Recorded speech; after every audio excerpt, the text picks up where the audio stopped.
Hello नमस्कार दोस्तों, उम्मीद है आप सभी लोग अच्छे होंगे, बहुत बढ़िया होंगे आप सभी लोग।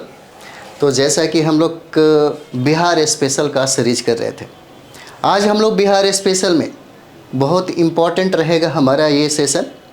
इतिहास के संदर्भ में हम लोग बात करेंगे। बहुत ऐसे प्रश्न हैं और जिसका डिस्कशन अगर हम लोग देखेंगे तो डिस्कशन से बहुत सारे प्रश्न भी मतलब बनने की संभावना हो जाती है। तो बहुत ऐसे मतलब प्रश्न और उसका जो आप देखते हैं डिस्कशन जिसमें इम्पॉर्टेंट फैक्ट डाला जाता है, हम लोग भी यही कोशिश किए हैं। तो चलिए हम लोग शुरुआत करते हैं। बिहार स्पेशल का इतिहास का ये पार्ट हो जाता है। पहला प्रश्न देखिए, बहुत इम्पॉर्टेंट है आपके लिए। पहला प्रश्न देखते हैं हम लोग। पहला प्रश्न कहता है कि बिहार में स्वराज दल की स्थापना किसने किया। और स्वराज दल से हमेशा प्रश्न पूछा जाता है बिहार में। स्वराज दल से हमेशा प्रश्न जो है बिहार में पूछा गया है। प्रश्न है कि बिहार में स्वराज दल की स्थापना है ना, स्वराज दल की स्थापना किसने किया है। बिहार में स्वराज दल की स्थापना किसने किया है। स्वराज दल से हमेशा प्रश्न पूछा जाता है। 1922-23 का जो घटना है बहुत इम्पॉर्टेंट हो जाता है आपके लिए, है ना। बिहार में कहता है कि स्वराज दल की स्थापना किसने किया, तो बिहार में स्वराज दल की स्थापना जो है ये हो जाएंगे श्री कृष्ण सिंह के द्वारा इसकी स्थापना किया जाता है।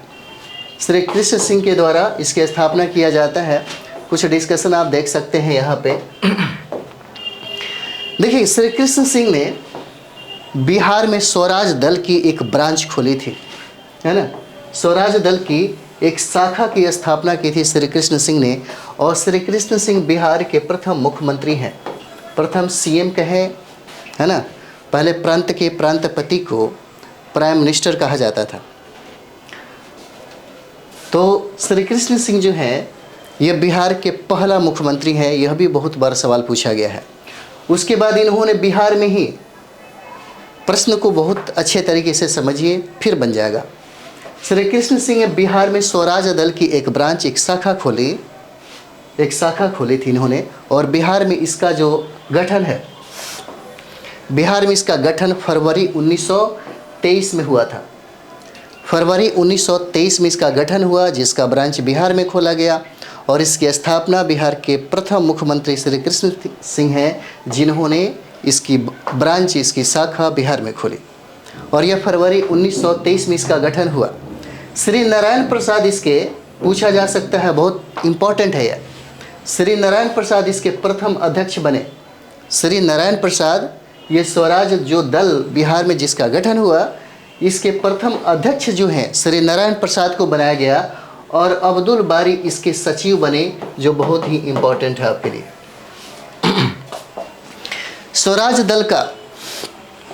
स्वराज दल की स्थापना जो है, स्वराज पार्टी की स्थापना 1923 में CR दास और मोतीलाल नेहरू के द्वारा किया जाता है।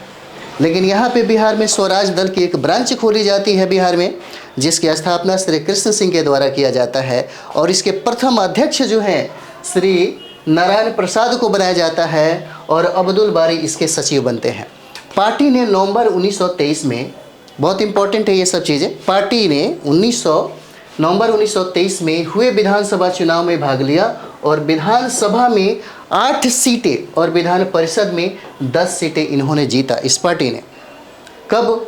नवंबर 1923 में हुआ जो विधानसभा का जो चुनाव हुआ और विधान परिषद का जो चुनाव हुआ। तो विधानसभा में 8 सीटें और विधान परिषद में 10 सीटें इन्होंने ये जीता। पूछा जा सकता है कि स्वराज दल की स्थापना जो ब्रांच बिहार में खोली गई थी उसकी स्थापना किसने किया था। श्री कृष्ण सिंह के द्वारा किया गया, जो बिहार के पहला सीएम बने। इसका गठन फरवरी 1923 में किया गया, जिसके प्रथम अध्यक्ष जो हैं श्री नारायण प्रसाद बने और इसके सचिव जो हैं अब्दुल बारी को बनाया गया। और 1923 में जब ये विधानसभा का चुनाव और विधान परिषद का चुनाव हुआ तो विधानसभा ने 8 सीटें और विधान परिषद ने इसमें 10 सीटें जीती। चलिए आगे हम लोग बढ़ते हैं। स्वराज पार्टी के बारे में हम लोग को जानते हैं। स्वराज पार्टी के बारे में जानते हैं। देखिए, स्वराज पार्टी के बारे में देखा जाए तो स्वराज पार्टी की स्थापना 1923 में किया गया था। 1923 में किया गया था। देखिए, 1922 में गया में अधिवेशन हुआ और गया बिहार में कांग्रेस का अधिवेशन हुआ था, जिसकी अध्यक्षता CR दास ने किया था, है ना। ये जो अध्यक्षता है CR दास ने किया था। बहुत बार BPSC में यह सवाल पूछा गया है। और 1912 में भी बिहार के बांकीपुर में कांग्रेस की अध्यक्षता हुआ था, 1912 में। इम्पोर्टेंट इसलिए है कि 1922 में गया का अधिवेशन हुआ बिहार में, जिसकी अध्यक्षता CR दास की है। एक साल के बाद 1923 में स्वराज पार्टी की स्थापना होती है। स्वराज पार्टी की स्थापना दो लोग मिलकर करते हैं, CR दास हो जाते हैं और मोतीलाल नेहरू हो जाते हैं। बहुत इंपॉर्टेंट है, बहुत बार यह सवाल पूछा गया है। स्वराज पार्टी की स्थापना 1923 में किया जाता है, CR दास के द्वारा और मोतीलाल नेहरू के द्वारा किया जाता है। बहुत इंपॉर्टेंट ये है, पूछा जा सकता है कि वे दोनों, है ना, वे दोनों इस विचारधारा में विश्वास करते थे कि कांग्रेस को सरकार का हिस्सा होना चाहिए। इन सारे लोगों का मानना था, क्योंकि बहुत ऐसे आप देखेंगे कि जब स्वराज पार्टी का गठन होता है तो कांग्रेस के लोग इसका विरोध करते हैं। कांग्रेस के जो बहुत ही ज़्यादा प्रसिद्ध जो राष्ट्रीय नेता है इस स्वराज पार्टी का सबसे ज़्यादा विरोध करते हैं कि क्योंकि अगर देखा जाए यहाँ पे, क्योंकि मतलब ये था कि दोनों का विचारधारा अलग हो जाता है। स्वराज पार्टी चाहती है कि जब तक हम सरकार में हिस्सा नहीं लेंगे तब तक हमारा बात कोई नहीं सुन सकता, और ये सरकार में हिस्सा लेकर के उसके खिलाफ काम करना चाहते थे। यही वजह था कि देखिए, कांग्रेस को सरकार का हिस्सा होना चाहिए, इनका मानना था, और विधानसभा में प्रवेश करना चाहिए ये भी सोचते थे, और सरकार के भीतर संघर्ष जारी रखना चाहिए, ये इनका मानना था स्वराज पार्टी का। स्वराज दल को कांग्रेस खिलाफत दल के नाम से भी जानते हैं। कभी कभी हो सकता है ऐसे प्रश्न आपसे पूछ दे। स्वराज दल को कांग्रेस खिलाफत दल के नाम से भी जानते हैं, यह बहुत इंपॉर्टेंट आपके लिए हो जाता है। चलिए आगे हम लोग बढ़ते हैं, यहाँ पे आगे बढ़ते हैं। चलिए आगे हम लोग देखेंगे यहाँ पे कि इस विचारधारा को अधिकांशतः, जैसे स्वराज पार्टी का कुछ विचारधारा था, कांग्रेस से आखिर क्या वजह हुआ कि स्वराज पार्टी एक अलग निकाय के रूप में उभर के आई और ये अलग पार्टी के रूप में स्थापित हुआ, जिसकी स्थापना CR दास और मोतीलाल नेहरू ने किया। इनका मानना था कि जब तक हम सरकार में हिस्सा नहीं लेते, इनका मानना था कि जब तक हम इसमें भागीदार नहीं लेते तब तक हम इसके अंदर प्रवेश करके उनके खिलाफ कुछ काम नहीं कर सकते। उनका मानना था कि हमें सरकार का हिस्सा बनना ही चाहिए। इस विचारधारा को अधिकांश तक कांग्रेसियों ने क्या किया, अस्वीकार कर दिया। बहुत ऐसे कांग्रेस पार्टी के जो नेता थे जिनका मानना था कि इनका विचारधारा जो है यह हमारे कांग्रेस की विचारधाराओं से मेल नहीं खाती, इसीलिए उनका विरोध भी किया, और यही वजह था कि उनके विचारधाराओं को, उनके पार्टियों को लोगों ने नेगलेक्ट भी किया। परिणाम स्वरूप अंततः 1923 में स्वराज पार्टी का गठन हो गया। पार्टी का जो कार्य था तो परिषदों का हिस्सा बनना और आंदोलन के माध्यम से उनके काम में बाधा डालना, यही था। इनका मानना था कि जब तक हम सरकार का हिस्सा नहीं बनते, सरकार में जब प्रवेश करेंगे तभी जाकर के हम जो चाहते हैं कर सकते हैं। और यही वजह था कि इन्होंने इस आंदोलन के माध्यम से अपने बातों को मनवाने के लिए काम करना शुरू कर दिया, जिसमें CR दास पार्टी के अध्यक्ष बनाए जाते हैं। ये भी पूछा जाता है कि CR दास को स्वराज पार्टी का महासचिव बनाया गया कि अध्यक्ष बनाया गया, और यहाँ से सवाल पूछा गया है बहुत बार पूछा गया कि स्वराज पार्टी के महासचिव कौन है और स्वराज पार्टी के अध्यक्ष किसे बनाया जाता है। तो स्वराज पार्टी के जो अध्यक्ष बनाए गए CR दास को, इसका महासचिव मोतीलाल नेहरू बनते हैं। दिसंबर 1922 में अगर देखिएगा, दिसंबर 1922 में तो राष्ट्रीय कांग्रेस का गया वार्षिक सम्मेलन के बाद, और गया वार्षिक सम्मेलन का अध्यक्ष जो है यही CR दास को बनाया जाता है। 1922 में जो गया अधिवेशन कांग्रेस का होता है बिहार के गया में, उसकी अध्यक्षता CR दास करते हैं। इसी के बाद यह पार्टी का गठन होता है। और 1923 में अगर देखिएगा, है ना, 1923 में देखिएगा तो इसी समय जो वायसराय थे लॉर्ड रीडिंग हो जाते हैं। पूछा जाता है कभी कभी 1923 में भारत के वायसराय कौन है, तो लॉर्ड रीडिंग हो जाते हैं। बहुत इंपॉर्टेंट है, लॉर्ड रीडिंग हो जाते हैं। 1923 में भारत के वायसराय थे। और इसी समय अगर देखिएगा तो 1925 में ही RSS का गठन होता है ना, राष्ट्रीय स्वयंसेवक संघ का स्थापना जो है 1925 में होता है, जो बहुत बार ये सवाल भी पूछा गया है। स्वराज पार्टी बहुत इंपॉर्टेंट है क्योंकि स्वराज पार्टी का गठन 1923 में होता है और आरएसएस का जो स्थापना है इसका गठन जो है 1925 में होता है, बहुत इंपॉर्टेंट है। ठीक है, चलिए हम लोग अगले प्रश्न की तरफ चलते हैं। अगला प्रश्न है हमारा दूसरा नंबर सवाल, देखिए, और ये सारे के सारे प्रश्न बहुत इंपॉर्टेंट है आपके लिए। दूसरा प्रश्न कहता है कि बिहार में नमक सत्याग्रह के दौरान, कहता है, ये पूछा गया सवाल है, बिहार में नमक सत्याग्रह के दौरान लोगों ने नमक बनाने के अलावा, है ना, नमक बनाने के अलावा किस कर का भी विरोध कर रहे थे। कोई एक और भी कर था जिसका बहुत ही, समझिए कि प्रत्यक्ष रूप से बहुत ही बेजोड़ तरीके से इसका विरोध हो रहा था।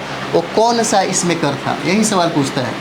यही सवाल पूछता है कि बिहार में नमक सत्याग्रह के दौरान लोगों ने नमक बनाने के अलावा किस कर का विरोध करके सरकार का विरोध किया था। इसमें ऑप्शन आप देख सकते हैं, इसमें ऑप्शन आपको 5 हो जाता है ना। ऑप्शन इसमें आप देख सकते हैं क्या हो जाएगा, इसमें ऑप्शन आपका 5 हो जाएगा, लेकिन आंसर क्या है, ई होता है। उपरोक्त में से कोई नहीं होगा, उपरोक्त में से कोई नहीं होगा, क्योंकि इन सारे चीज़ों का विरोध नहीं हो रहा था, है ना। ये चाकूदारी जो थी उसी का विरोध इसमें किया जा रहा था। जैसे हम लोग यहाँ पे देखेंगे, देखिए, बिहार में नमक सत्याग्रह के दौरान, बिहार में नमक सत्याग्रह के दौरान नमक बनाने के अलावा लोगों ने बिहार में चौकीदारी कर का भुगतान न करके सरकार का विरोध करना चुना। ये इम्पोर्टेंट है, पूछा गया सवाल है ये।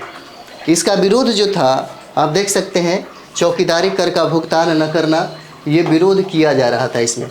ये जो प्रश्न आप देख रहे हैं, जैसे नमक सत्याग्रह के साथ साथ एक और भी सत्याग्रह और भी विरोध चल रहा था, चौकीदारी कर न देने के विरोध में भी आंदोलन चलाए जा रहे थे, और यही चीज़ें हैं। ठीक है, तो चलिए आगे हम लोग बढ़ते हैं, इसी में देखते हैं। तो बिहार में नमक सत्याग्रह, है ना, बिहार में नमक सत्याग्रह, और यहाँ से प्रश्न पूछा जाता है। बिहार में नमक सत्याग्रह से प्रश्न जो है पूछा जाता है। जैसे बिहार में नमक सत्याग्रह देखेंगे तो 15 अप्रैल 1930 को कहाँ पे, सारण और चंपारण जिले में इसका प्रारंभ किया गया। इसका शुरुआत किया गया कब, 15 अप्रैल 1930 को। नमक सत्याग्रह का प्रारंभ जो बिहार में हुआ, नमक सत्याग्रह का प्रारंभ जो बिहार में हुआ, सारण से होता है और चंपारण से होता है। ये बहुत इम्पोर्टेंट है, यह बहुत इम्पोर्टेंट है। और इसका जो प्रारंभ हुआ 15 अप्रैल 1930 को प्रारंभ होता है। 15 अप्रैल 1930 को प्रारंभ हुआ, और सबसे इम्पोर्टेंट है कहाँ से प्रारंभ होता है, सारण और चंपारण हो जाएगा। नमक सत्याग्रह का जो प्रारंभ है बिहार में, वो सारण और चंपारण हो जाता है। 15 अप्रैल 1930 को प्रारंभ हुआ। पटना की अगर बात किया जाए तो पटना में नमक सत्याग्रह का उद्घाटन है 16 अप्रैल 1930 को हुआ था। 16 अप्रैल 1930 को कहाँ पे हुआ, पटना में हुआ। बहुत इंपॉर्टेंट है, पटना में भी पूछा जा सकता है।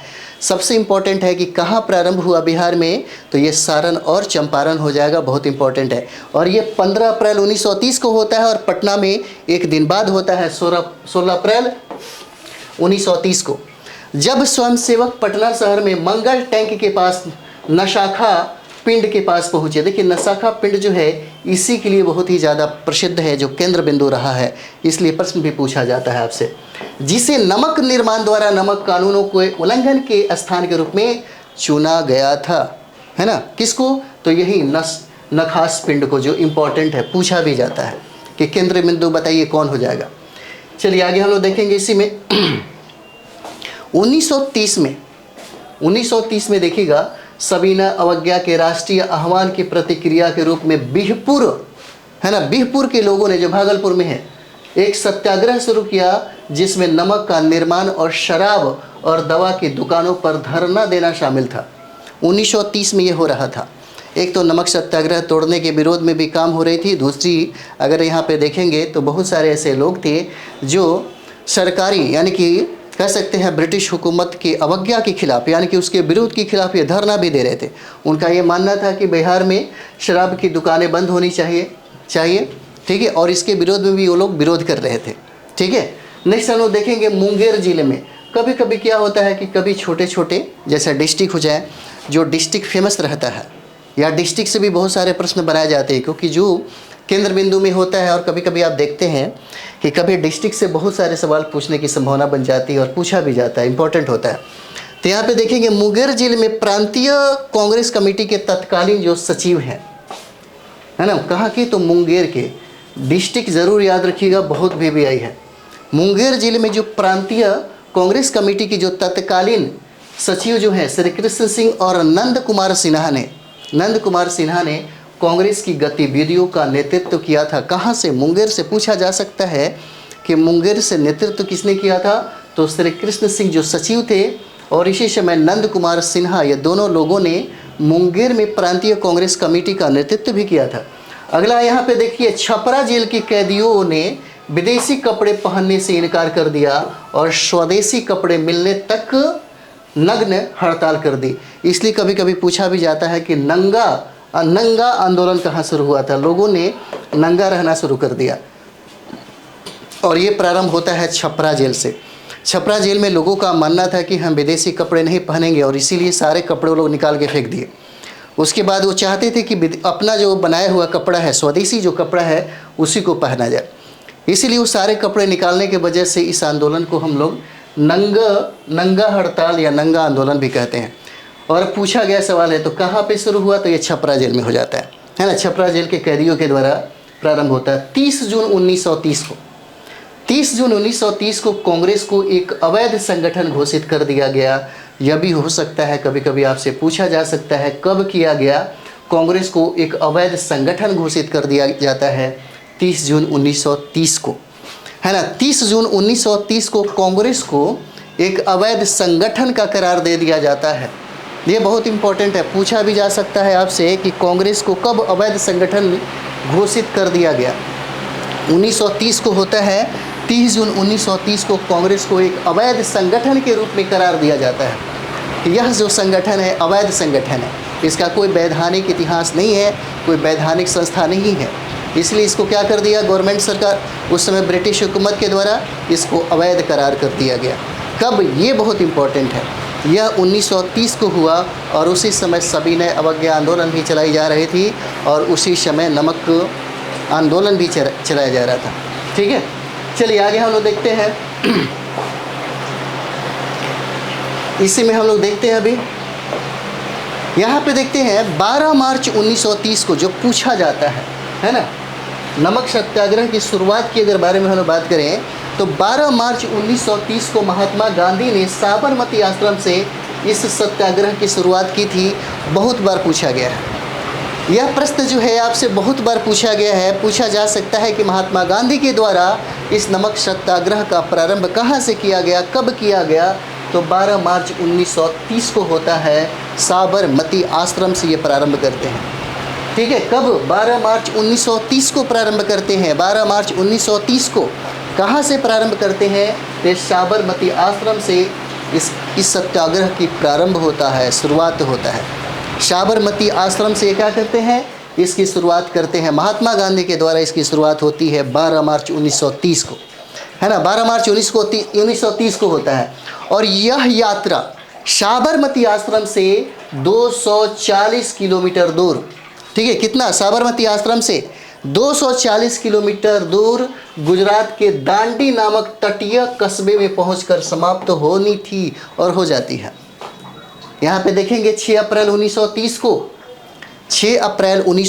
को दांडी पहुँचे और वहाँ मुट्ठी भर नमक बनाकर नमक कानून का उल्लंघन किया और कानून की नज़र में स्वयं को अपराधी बना दिया। यहीं से सविनय अवज्ञा आंदोलन की शुरुआत होती है। प्रारंभ होता है 12 मार्च 1930 से, लेकिन यह समाप्त होता है 6 अप्रैल 1930 को। पूछा भी जाता है कि इसकी प्रारंभ साबरमती से स्टार्ट होता है और इसका अंत जो है दांडी में जाके समाप्त हो जाता है। और यहीं पे महात्मा गांधी के द्वारा नमक बना करके नमक कानून को तोड़ा जाता है और यहीं से प्रारंभ होता है सविनय अवज्ञा आंदोलन की प्रारंभ होती है। बहुत इंपॉर्टेंट है। और इसी समय 5 मार्च 1931 को, है ना, 5 मार्च 1931 को गांधी इरविन के बीच एक समझौता हुआ जिसे गांधी इरविन समझौता या दिल्ली पैक्ट के नाम से जानते हैं।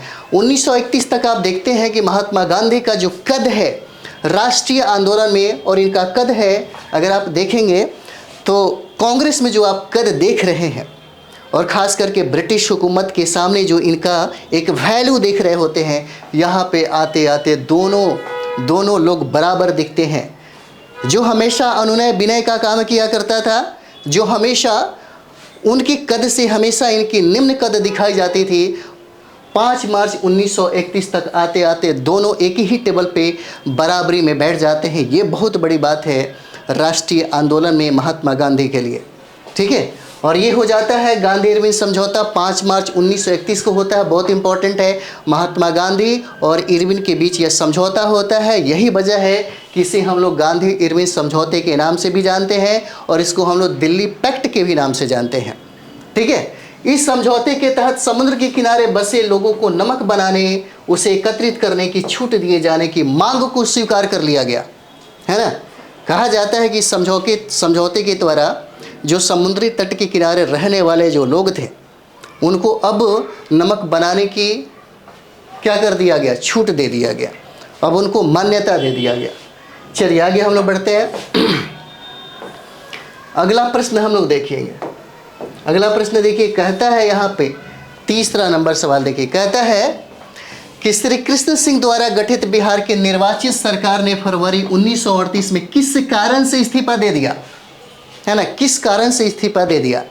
जब यहाँ पे सरकार बनाई गई थी श्री कृष्ण सिंह के द्वारा 1938 में, कहा जा रहा है किस कारण से उन्होंने इस्तीफा दे दिया, किस कारण से इस्तीफा दे दिया।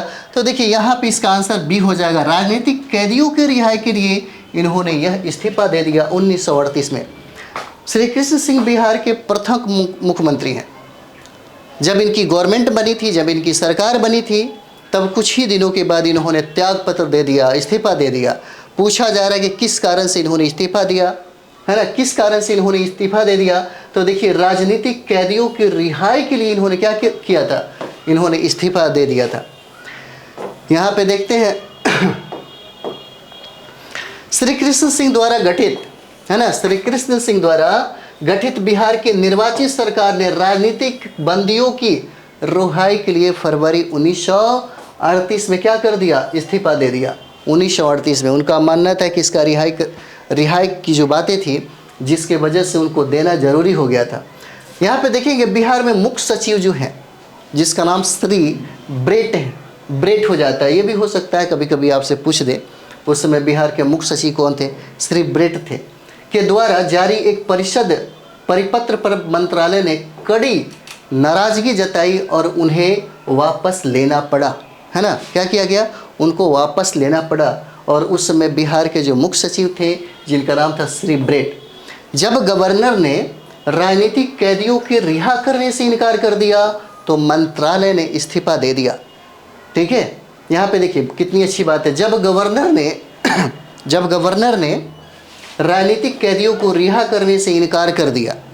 ये इस समय तक आते आते राष्ट्रीय आंदोलन, जो हम राष्ट्रीय चेतना की जो बात करते हैं, बहुत ही ज़्यादा अपने समझिए कि कहीं कालखंड से कहीं आगे थी। जो जनमानस में ये फैला हुआ था, लोगों के मन में जो राष्ट्रीयता की भावना थी, बहुत ही ज़्यादा इस समय भर चुका था।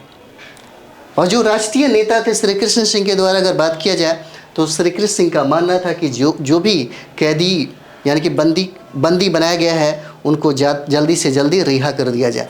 लेकिन गवर्नमेंट इसके खिलाफ थी। गवर्नमेंट चाहते थे कि नहीं, ऐसा हम नहीं कर सकते। और जब उन्होंने बंदी को रिहाई करने से इनकार कर दिया, तब इन्होंने मंत्रिमंडल को इस मंत्रालय से क्या कर दिया, इस्तीफा दे दिया। हालांकि फरवरी 1938 में इस मामले पर एक समझौता होने के बाद ही मंत्रालय ने कार्यालय फिर से शुरू कर दिया। समझौता भी हुआ, तब जाकर के उनका प्रारंभ जो है ठीक से चलने लगता है। चलिए यहाँ देखते हैं भारत सरकार अधिनियम 1935 के तहत चुनाव जो हुआ। तो यहाँ पे हम लोग देखते हैं कांग्रेस ने भारत सरकार अधिनियम 1935 के तहत चुनाव लड़ने का फैसला किया।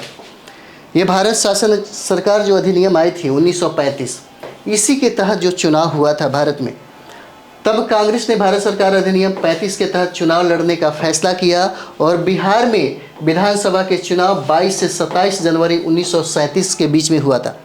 बिहार में कभी कभी हो सकता है ये सवाल पूछा जाए कि विधानसभा का चुनाव बिहार में कब हुआ था, 1935 अधिनियम के तहत, तो 22 से लेकर के 27 जनवरी 1937 में हुआ। और इस समय देखिएगा कि विधानसभा की कुल 152 सीटों में से कांग्रेस ने 107 सीटों पर चुनाव लड़ा, लेकिन 98 सीटें जीत पाई, है ना, लेकिन 98 सीटें जीत पाई।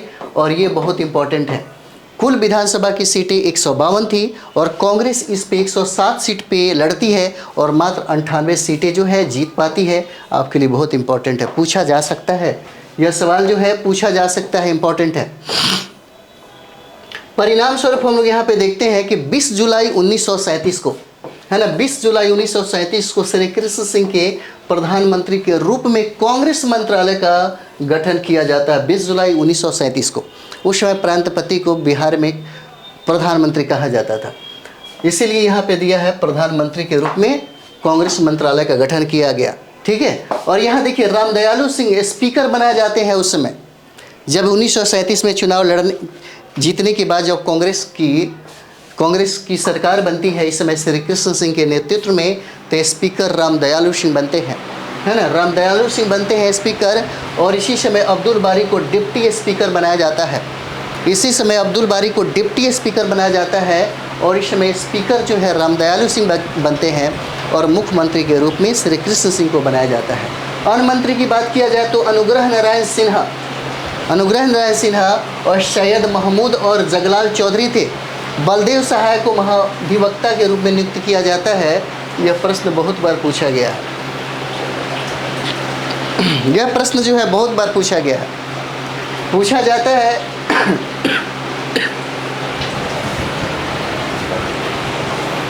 जाता है इस समय कि बलदेव सहाय को महाधिवक्ता नियुक्त किया गया। पूछा जाता है इस समय आपसे कि किस व्यक्ति को महाधिवक्ता की उस समय नियुक्ति की जाती है, तो यही बलदेव सहाय हो जाते हैं। और बीपीएससी लगभग 2-3 बार यह प्रश्न पूछ चुका है।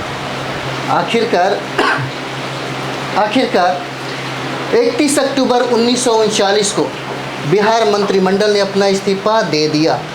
आखिरकार 31 अक्टूबर 1939 को, ठीक है, 31 अक्टूबर 1939 को क्या होता है, 31 अक्टूबर 1939 को देखिएगा तो बिहार मंत्रिमंडल फिर से क्या करती है, इस्तीफा दे देती है।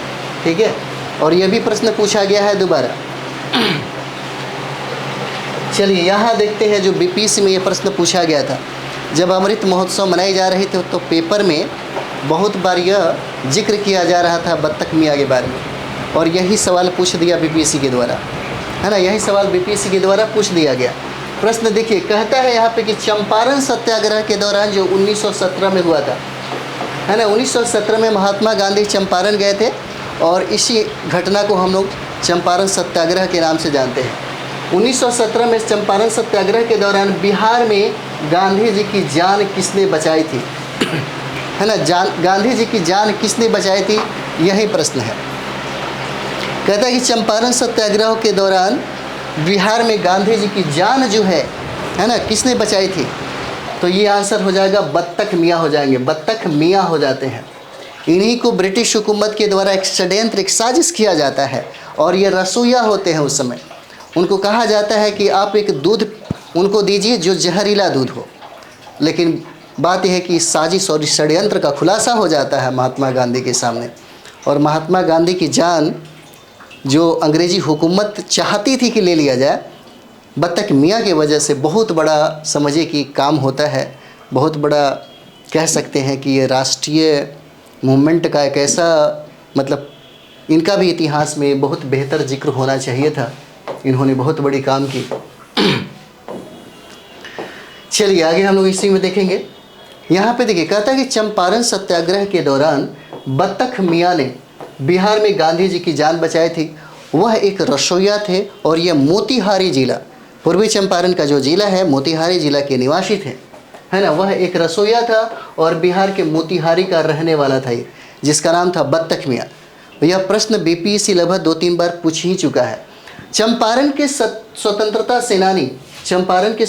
सेनानी पुस्तक के अनुसार नील बगान के एक ब्रिटिश प्रबंधक इरविन, केवल एक नाम उपलब्ध ही है, इरविन ने गांधी जी को रात के खाने पर आमंत्रित किया और अपने रसोई बत्तख मियाँ को जहरीला दूध परोसने के लिए कहा था। ब्रिटिश प्रबंधक जो था जिसका नाम था इरविन ने बत्तख मियाँ को कहा कि महात्मा गांधी को एक जहरीला दूध का जो ग्लास है वो दिया जाए, ताकि जब वो पिएंगे तो इनकी मृत्यु हो जाएगी। लेकिन इस षड्यंत्र का जो खुलासा था बत्तख मियाँ ने महात्मा गांधी के सामने ही कर दिया। बत्तख मियाँ गिलास लेकर गांधी जी के पास गए, लेकिन साजिश का खुलासा कर दिया। डॉक्टर राजेंद्र प्रसाद जो बाद में भारत के पहले राष्ट्रपति बने एक गवाह थे। भारत के जो पहले राष्ट्रपति बने क्या थे? एक गवाह थे। चलिए आगे हम लोग बढ़ते हैं। अगला सवाल हम लोग देखते हैं, असहयोग आंदोलन के दौरान बिहार में कृषकों का नेतृत्व किसने किया? है ना, यह हमारा 5 नंबर सवाल हो जाता है, बहुत इंपॉर्टेंट है। असहयोग आंदोलन, जो असहयोग आंदोलन 1920 में प्रारंभ हुआ था और असहयोग आंदोलन 1 अगस्त, है ना, 1 अगस्त 1920 को प्रारंभ हुआ और इसी दिन बहुत बड़ी घटना हो जाती है, तिलक साहब की मृत्यु इसी दिन हो जाती है ना। इसी समय तिलक साहब की मृत्यु हो जाती है 1 अगस्त 1920 को।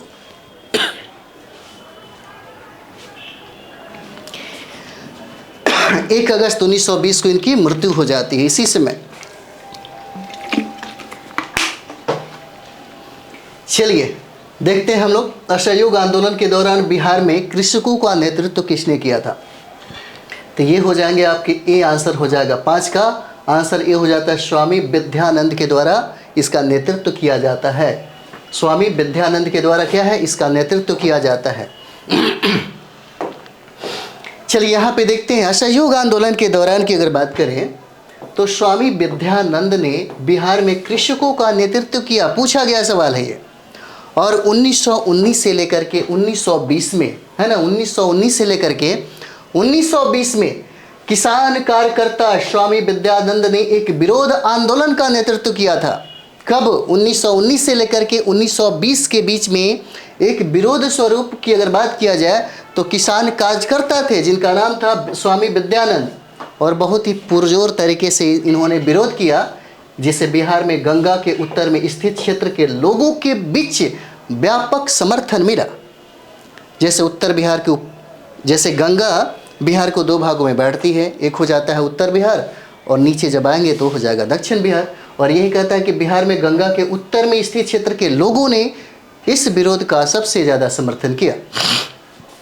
यह विरोध बिहार की सबसे बड़ी जमींदारी और ब्रिटिश भारत की सबसे बड़ी भूमि संपदा में से एक दरभंगा राज पर केंद्रित था, इसलिए बहुत इंपॉर्टेंट हो जाता है।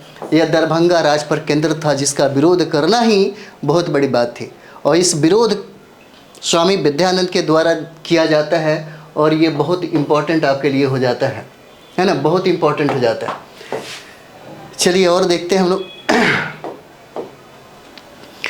बिहार में असहयोग आंदोलन 1920 से लेकर के 22 तक, है ना, बिहार में असहयोग आंदोलन 1920 से लेकर के 22 तक। यहाँ पे देखिए गांधी जी ने 1920 में पंजाब और खिलाफत की गतिविधियों के खिलाफ असहयोग आंदोलन शुरू किया और 1921 से लेकर के 22 के दौरान यह अपने चरम पर पहुंच गया। इस आंदोलन में बिहार ने महत्वपूर्ण भूमिका निभाई। गांधी जी ने इसको प्रारंभ किया 1920 में और धीरे धीरे इसकी व्यापकता पूरे भारत में देखने को मिलता है। बिहार भी अछूता नहीं रहा और बिहार में भी 1920-21 की अगर चरम हम लोग देखेंगे तो वहाँ पे बहुत ही ज़्यादा व्यापकता दिखाई देता है। 28 अगस्त 1920 को बिहार प्रांतीय सम्मेलन की अध्यक्षता पूछा जाता है। डॉक्टर राजेंद्र प्रसाद ने महात्मा गांधी के असहयोग का समर्थन करते हुए एक प्रस्ताव पारित किया जिसकी घोषणा उन्होंने 1 अगस्त 1920 को की थी। 1 अगस्त 1920 को किया था। 28 अगस्त 1920 को बिहार प्रांतीय सम्मेलन की अध्यक्षता जो अगर पूछा जाए तो डॉक्टर राजेंद्र प्रसाद हो जाते हैं। असहयोग आंदोलन का प्रारंभ 1 अगस्त 1920 को होता है। 1 अगस्त के दिन ही, 1 अगस्त बहुत इंपॉर्टेंट है, 1 अगस्त के दिन ही बाल गंगाधर तिलक की मृत्यु हो जाती है, वो देख नहीं पाते हैं और 1 अगस्त 1920 को ही असहयोग आंदोलन प्रारंभ हो जाता है। यहाँ पे देखिए दिसंबर 1920 में गांधी जी ने बिहार का दौरा किया और एक नेशनल कॉलेज और बिहार विद्यापीठ की नींव रखी। पूछा जा सकता है आपसे कि एक नेशनल कॉलेज की स्थापना 1920 में किसने किया? तो महात्मा गांधी ने किया। बिहार विद्यापीठ की स्थापना कब हुआ? 1920 में हुआ। किसके द्वारा हुआ? तो ये महात्मा गांधी के द्वारा होता है। और बिहार में असहयोग आंदोलन की विशेषताओं में देखेंगे कि यहाँ पे शिक्षकों ने, छात्रों ने स्कूल और कॉलेज छोड़ दिए और वकीलों ने अदालतों में जाने से परहेज किया। विदेशी वस्तुओं का सबसे ज़्यादा बहिष्कार भी इसी समय किया जाता है। इसी असहयोग आंदोलन के दौरान बहुत ऐसे चीज़ें थी जो ब्रिटिश हुकूमत का विरोध किया जा रहा था। जैसे शिक्षक थे वो भी विरोध कर रहे थे, वो स्कूल जाना छोड़ दिए। छात्रों ने स्कूल से अपना नाम कटवा लिया। उसके बाद यहाँ पे देखते हैं वकीलों ने अदालत जाना छोड़ दिया, अदालतों का भी शिकार किया। बहुत ऐसे जो आम जनता थी वो सड़कों पे उतर के आ गई और वो विदेशी वस्तुओं का भी शिकार किया। चलिए आगे हम लोग देखेंगे। यहाँ पे देखते हैं कि बिहार में असहयोग आंदोलन 1920-22 में। तो बिहार में असहयोग आंदोलन की विशेषताओं में देखेंगे कि शिक्षकों और छात्रों ने स्कूल और कॉलेज छोड़ दिए, वकीलों ने अदालतों में जाने से परहेज किया और यहाँ पे विदेशी वस्तुओं का बहिष्कार किया गया। 17 नवंबर की बात है। 17 नवंबर को जब प्रिंस ऑफ वेल्स मुंबई पहुँचे, है ना, यहाँ पे देखेंगे 17 नवंबर को जब प्रिंस ऑफ वेल्स मुंबई पहुँचे तो पूरे बिहार में हड़ताल हो गई थी। 22 दिसंबर को जब प्रिंस पटना आए तो पूर्ण बहिष्कार हुआ। मार्च 1922 में गांधी जी की गिरफ्तारी के बाद बिहार में राज्यव्यापी विरोध की सभाएं हुई। राज्यव्यापी विरोध की सभाएं कब हुई थी? 1922 में होता है, मार्च 1922 में। गांधी जी की गिरफ्तारी के बाद इसका विरोध किया जाता है। और 1922 में कांग्रेस की सविनय अवज्ञा जांच समिति ने बिहार का दौरा किया था। यहाँ पे जांच समिति ने क्या किया था? बिहार का दौरा किया। चलिए यहाँ पे हम लोग देखते हैं बिहार विद्यापीठ की जो स्थापना होती है, बिहार विद्यापीठ की जो स्थापना हम लोग देखेंगे यहाँ पे, है ना, उसका उद्घाटन भी महात्मा गांधी के द्वारा किया जाता है। उसकी स्थापना भी बिहार विद्यापीठ अगर हम लोग देखते हैं तो 6 फरवरी 1921 को होता है ना। इसका उद्घाटन की बात करें जो पूछा जाता है बीपीएससी के द्वारा, है ना, इसका उद्घाटन महात्मा गांधी के द्वारा किया गया। महात्मा गांधी के द्वारा किया जाता है।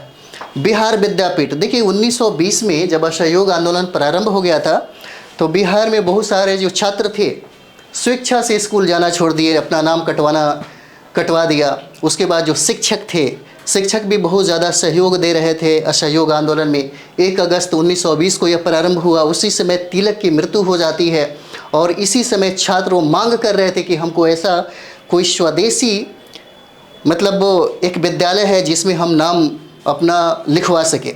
इसीलिए महात्मा गांधी 1920 के समय में आप देखते होंगे कि बिहार विद्यापीठ की स्थापना करते हैं।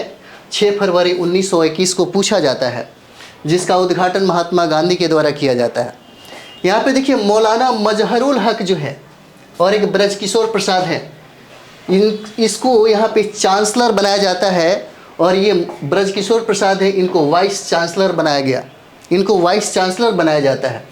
राजेंद्र प्रसाद को नेशनल स्कूल पटना में प्रिंसिपल बनाया गया इसी समय, क्योंकि यह असहयोग आंदोलन के समय सब कुछ हो रहा होता है। असहयोग आंदोलन के समय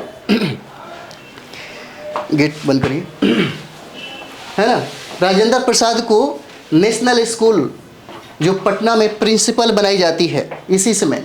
और मजहरुल हक की अगर बात किया जाए तो देखिएगा मजहरुल हक ने पटना में दीघा के पास सदाकत आश्रम की स्थापना करते हैं, जो वर्तमान में अगर देखिएगा तो कांग्रेस का जो है वो एक ब्रांच बन जाता है। सदाकत आश्रम जो है पूछा जाता है कि सदाकत आश्रम की स्थापना किसके द्वारा किया गया, तो ये मजहरुल हक के द्वारा किया जाता है। और ये मजहरुल हक जो है महात्मा गांधी के बहुत ही अच्छे मित्र माने जाते हैं। मजहरुल हक जो है महात्मा गांधी के बहुत अच्छे मित्र माने जाते हैं। और देखिए राष्ट्रीय आंदोलन का मुख्य केंद्र बन गया यही जो सदाकत आश्रम की स्थापना की गई थी मजहरुल हक के द्वारा। और यह जो पूछा जाता है कि बिहार के किस क्षेत्र में है, तो पटना में है, पटना के दीघा में पड़ेगा सदाकत आश्रम, ठीक है। और उन्होंने 30 सितंबर 1921 में मदरलैंड नामक समाचार पत्र की संपादक भी बने और ये पूछा जाता है कि नेदरलैंड जो समाचार पत्र था इसके संपादक कौन बने, तो ये डॉक्टर मजहरुल हक हो जाते हैं। बहुत इंपॉर्टेंट है ये सवाल। चलिए आगे हम लोग बढ़ते हैं, अगला प्रश्न की तरफ हम लोग देखते हैं। छठा नंबर सवाल है, छठा नंबर सवाल हो जाता है, प्रश्न पूछेगा कि 1940 में पटना महिला कॉलेज की स्थापना निम्नलिखित में से किस संस्था के द्वारा किया गया था, है ना, किस संस्था के द्वारा किया गया था। बहुत इंपॉर्टेंट है, 1 से 2 बार यह सवाल पूछा गया है और ख़ास करके ये सवाल आपको बीपीएससी और सीडीपीओ में, बीपीएससी और सीडीपीओ में यह सवाल पूछा गया है। हो सकता है ये सवाल आपको बीपीएससी टीचर में भी पूछ सके, ठीक है, ये बहुत इंपॉर्टेंट है। बीपीएससी टीचर में भी हो सकता है ये सवाल पूछा जा सके। तो ये देखिए 1940 में पटना महिला कॉलेज की स्थापना निम्नलिखित में से किस संस्था के द्वारा किया गया, तो इसका आंसर आपको सी हो जाएगा। अपोस्टोलिक कार्मेल की बहनें के द्वारा इसकी स्थापना किया गया था, जो इम्पोर्टेंट है आपके लिए। चलिए आगे हम लोग देखते हैं, इसमें डिस्कशन कुछ है। ये हो जाएगा कि पटना विमेंस कॉलेज जो आप देख रहे होंगे, पटना विमेंस कॉलेज बिहार में महिलाओं की शैक्षणिक आवश्यकताओं को पूरा करने के लिए खोला गया उच्च शिक्षा का पहला संस्थान था। पटना विमेंस कॉलेज, जिसे आप देखते हैं कि भारत में सबसे पहले महिलाओं की शिक्षा पे काम करने वाला ब्रिटिश हुकूमत ही है। इसी तरीके से बिहार में ये भी जो ईसाई मिशनरियाँ जब भारत में आए थे, तब बिहार में मात्र 2 बहनें थीं जो सबसे ज़्यादा ये सोची कि महिलाओं को शिक्षा देना बहुत ज़रूरी है। अब महिलाओं को शिक्षा देने के लिए उनका जो पहल था वो इसमें सबसे ज़्यादा काम दिया, और यही 2 बहनों ने सबसे पहले महिलाओं के शिक्षा के लिए काम किए, और सबसे पहले इसी की स्थापना होती है पटना में विमेंस कॉलेज की। जैसे हम लोग यहाँ पे देख सकते हैं, बिशप बीजी सोलिवन एसजे और बिशप ऑफ पटना जो संस्थापक इसके होते हैं, और mother M Josephine AC apostolic Carmel के सुपीरियर, है ना, सुपीरियर जनरल ने इसका नाम पटना विमेंस रखा। ये नहीं पूछा जा सकता है और हो सकता है पूछा भी जाए, ठीक है, ये ज़रूरी है जानना पटना विमेंस कॉलेज की। और देखिए कॉलेज की अगर बात किया जाए तो अपोस्टोलिक कार्मेल की कैथोलिक, ये पूछा जा सकता है कि जो 2 बहनें थीं यहाँ पे जिसके नाम पे पटना विमेंस कॉलेज का नाम रखा गया, है ना, किस धर्म से ताल्लुक़ रखती थी, तो ये कैथोलिक धर्म हो जाएगा, जो इम्पोर्टेंट है आपके लिए, ठीक है। और इसकी जो 1870 में स्थापित एक स्वदेशी शैक्षणिक निकाय हो जाता है 1870 में। चलिए आगे बढ़ते हैं हम लोग। ये प्रश्न आपके लिए इम्पोर्टेंट होगा, महात्मा गांधी और बिहार, ठीक है, महात्मा गांधी और बिहार सम रेमिनेंसेस के लेखक कौन हो जाते हैं, है ना, रेमिनेंसेस के लेखक कौन हो जाते हैं। हो सकता है ये सवाल आपसे पूछा जा सके। इसका आंसर हो जाएगा सी, डॉक्टर राजेंद्र प्रसाद के द्वारा इसका संपादन किया जाता है। देख सकते हैं महात्मा गांधी और बिहार सम रेमिनेंसेस के लेखक पूछा जा सकता है, ये कौन है, तो डॉक्टर राजेंद्र प्रसाद हो जाते हैं आपके। चलिए आगे देखते हैं हम लोग, यही डॉक्टर राजेंद्र प्रसाद है। 3 दिसंबर 1884 से 28 फरवरी 1963 तक इनका काल है। चलिए इसका आंसर हमने सी बताया था। महात्मा गांधी और बिहार सम रेमिनेंसेस के लेखक डॉक्टर राजेंद्र प्रसाद थे। डॉक्टर राजेंद्र प्रसाद के बारे में कुछ चीज़ें हम लोग जानेंगे यहाँ पे।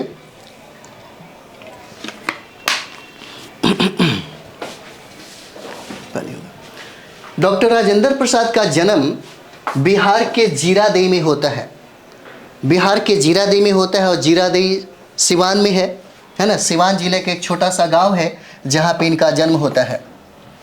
पूछा जाता है, बहुत बार सवाल पूछा गया है,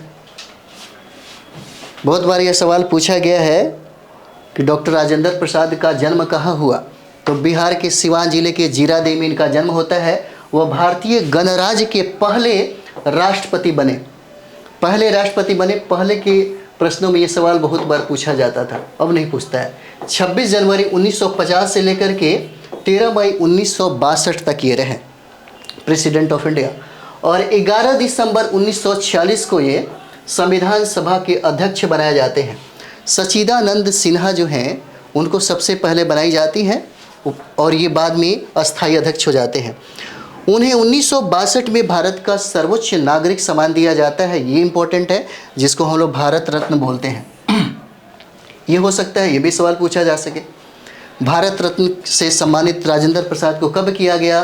तो 1962 में किया जाता है। सबसे इम्पॉर्टेंट उपनाम है उनका, जो बीपीएससी लगभग 2 बार प्रश्न पूछा गया है।